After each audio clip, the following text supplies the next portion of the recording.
Yes, I think there is definitely a place for wind in this world. Some women, they're still scared about placing implant, about the implant field, so I think definitely we should be there to help them and inspire them.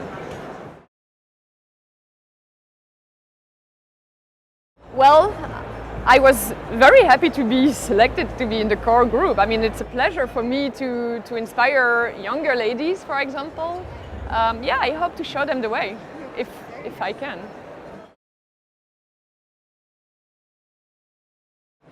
Just because WIN is a network.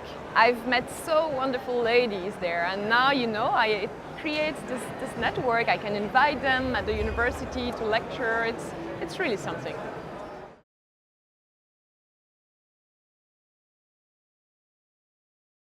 Ha.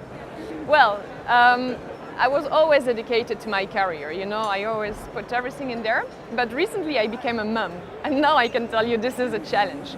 But I can see that a lot of people around me, they understand that, and it's just an adjustment to do. I would say believe in your dream, be determined, because yes, you can.